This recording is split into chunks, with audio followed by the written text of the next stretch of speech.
Hi everybody, it's Scarlet Pete here in the building site. I thought I'd share with you today some of my very limited experience with earth walls, rammed earth and mud plasters. So here's a wall I've been working on restoring. There was a large, very large, let me just back up to show you. You can see the square in the ground there. A large old-fashioned fireplace that was fed from outside through a big hole there. And there's the chimney that went out. So what we're doing, we've removed that, we've used some of the soil that was in that back on the walls, and we're going to put a new chimney up this way rather from outside. So let me just show you, this has 2 layers of mud plaster. This is the first layer, you can see it's dried out really well. And this is the second layer that's about 4 days old. And you can see, my son was kicking it the other day. You can't damage it, it really is very solid. Now, I made these holes with my fingers just to give the second and third coat something to adhere to. This is all me learning on the job. I've read a little bit about it, but this is me learning. So this is recycled earth. So we've taken the earth from the walls and we've added hair from hairdressing from the kids, dog groomings, animal groomings from the horses. We've used straw, manure, all sorts. So let me go and show you what we've used. This is some of the crumbled old wall that's come off the walls. This will go through a process to get ready to reuse. This is some of the bits we've rejected with the plaster and concrete in, and this here needs pounding up. We're using old metal buckets to put it all in. It's easier, it's quite heavy otherwise. Another ingredient we're using is like a lime putty. It's a wet lime. The wet lime is a glue type of thing. So this is the wheelbarrow of old recyclable material, which is just being run through an old shredder, mulcher. And now we found this in a skip, so it doesn't matter. I don't think you'd go out and buy a new one, excuse my knees cracking, to do this process, but this powders it really well. So that's what we use. We also use this to shred up the straw. And this is what we've just put together to use, sat over the machine, to stop any bricks or cement or large lumps going into the machine to hurt it too much. First of all, we've used the John Deere ride-on lawnmower to go and collect the straw stubble off the field that's just been harvested. And we've been storing it dry in this barn, and this is how it comes from the field, which is fine for bricks, adobe bricks, but it's not so fine for the render. So this goes through the machine to make it into a smaller material again. This is Sissy, one of our dogs. She's recently had a clip, as you can see. And we use her hair, we saved all her hair and put the hair in the mixture. So thank you, Sissy, for your contribution. Good girl.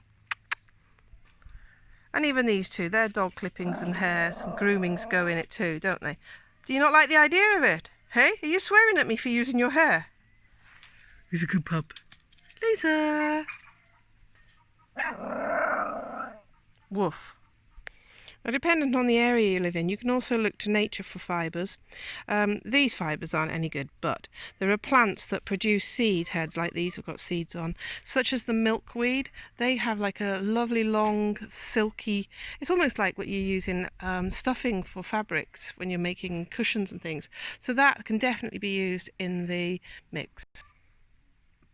Another ingredient comes from our horse field here, the manure. We collect the dried manure, not the green, fresh, the one that's baked really hard, and that's run through the shredder as well to use as a binder.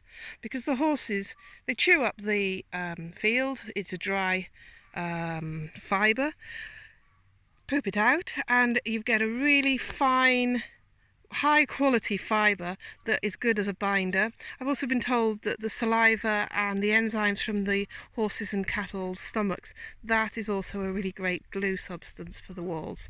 And on the top coat they use 50% cow dung and 50% clay. So here's some of the cow dung. This has been shredded up already by the chickens, so we try and beat the chickens to it. And here's some of the horse manure, but that's too green to use, it's too fresh. It needs to be rock hard and breaks up easily. I just thought I'd show you this little hole here. Can you see the hole in the ground? Laser's pointing to it for you. And you can see that's much lower than the surrounding fields. Now, that is where the house was dug from. So always the materials for the house comes from the local land. So that is where the house was dug from, the clay was taken from, and then it's left back as part of the field. So they take the top surface off, dig away the clay and the subsoil and use that, and then put the top surface back on. So this is what we've come to look at, more poop. So this is the dry dung that we'd use and collect from the cattle, and as you can see it's got lots of fibre in where they've chewed up, and it's also been baked by the sun, so I suppose it's been sterilised. There are people that actually burn and eat cow dung because it's good for them, they say. We won't go there. So as the horses got in on the out, I'll let the cattle in too. Here they are in the meadow. Hey Clover, this is Clover, our Jersey cross. Hello. They always want to be cuddled when I want to film them. So she's on a line glazing system here because in Hungary they don't have very many fields with fences, so everything, including the horses, are usually tethered. It's only us that have strange things called fences. And there you can see there's 3 other cattle, one there and 2 over there. So they're producing us a nice mixture to add to the walls. More of the good stuff. This is the colour that the top coat is, so they definitely did use chopped up old manure from cattle. I don't need licking. There's the little bull calf hiding in the long grass. And there's the other ingredient, the local subsoil. You don't want the topsoil, you actually want the nasty poor stuff from underneath. You coming, Laser? We're going to go chat about walls now. So I thought what I'd do is show you now some of the walls we have that need repairing, some of the things that have happened to them, the stories the walls tell. Now here you can see one big story is if the houses are left be, they return back to the soil. And often at the bottom of walls that haven't been looked after, you'll see big heaps of the materials that have come off the walls. So here we have a lot of long layered straw. So that's one of the undercoats. And there we have some of the adobe bricks. And here we have some of the mistakes that people make. You do not mix concrete with walls that are made out of mud and cement with them, because this falls off and always brings with it some of the original earth material. Here you can see the finer finished article. So this is the chopped layer, very fine. And here's a part of the chimney that you can see has been made from adobe bricks. And this is where I first had my go at fixing and repairing, putting in the old adobe bricks. But here you can see the layers. The adobe bricks have a lot of straw and materials in. The mortar is obviously finer that they've used. Here's the old and here's the modern new, and look, it just doesn't mix. It will never stick for long to these walls. Look at that. And it always takes some of that surface material, which is really sad. It does damage. And even if it sticks for a while, it creates a dampness. It has a pocket behind there it's hollow. So that's just not good for the walls. Here's an old window that they've bricked in, and they've used adobe bricks.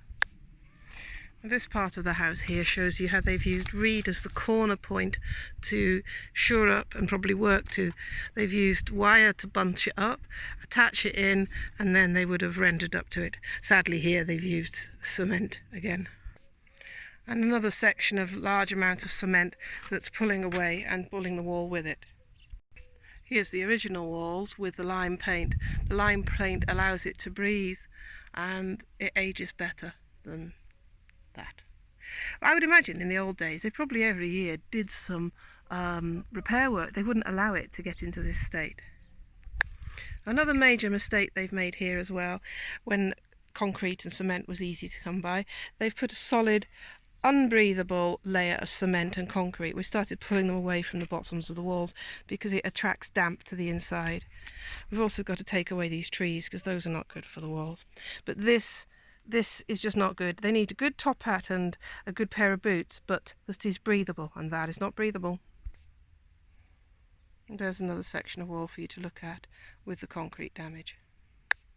Now the walls always have a layer of bricks at the bottom of about 2 foot, and there's obviously foundations below, and then the adobe or the rammed earth is layered on top. And here, look, you can see just at the edge the bunches of reed that would be used for a guideline to do the corners and to cement and not cement, render to. And then if you let the weather in, you end up with sections that want to fall off. And this is the original mud, and this is the concrete. Look, see, it'll all just peel away. That's no longer attached to the walls. To get it to attach to the walls, we have to wet this thoroughly, spray it, let it dry a little bit, and then we throw the plaster at it. And here's evidence of the starting of the foundations, the brick layer that is put before going up to the walls. And these poor walls have had so many additions, wires put in, modernising, and it just doesn't work out. They just, wherever they've made the channels for the wires, it's all just falling away. So let me quickly show you here. This is the barn area. That's the lintel above the door, and look, see, it just holds. There's nothing under here holding it, and it just holds up somehow. This is how the roofs were done. They put battens across. There'd be a layer of mud above, 1 to 2 foot, and then there'd be the render or the plaster.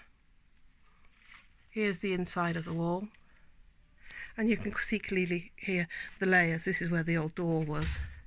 You can see the layers here. Hope this is helping you. Do comment and let me know if you find this interesting. Here you can see the fibres in the outer part of the wall that's holding it together. And here, this is much easier to see. Excuse my knees cracking. That is the foundation of the wall with the bricks. And this is the area outside that I showed you where the water had been ingressing, and you can see how it's damaging the walls inside as well. Things you don't want to happen is let trees grow into the wall like that. And here's a modern version where they've copied the old style with the woodwork above and the mud rammed from above to insulate it and to keep it nice and cool. This is our milking parlour. And here you see the bricks, the adobe bricks. They've got a lot of clay content, a lot of straw mixture, and then you can see the mortar between is a different one again. So I hope that helps you, my little chat about houses and mud. I'm still finding out the exact mixtures to use.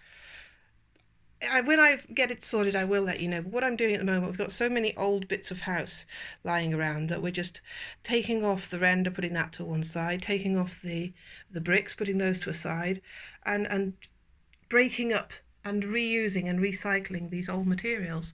And then I'm adding to them cow muck, dried and shredded, some more straw, some of the lime and fibres to create the sticky bonds that we need.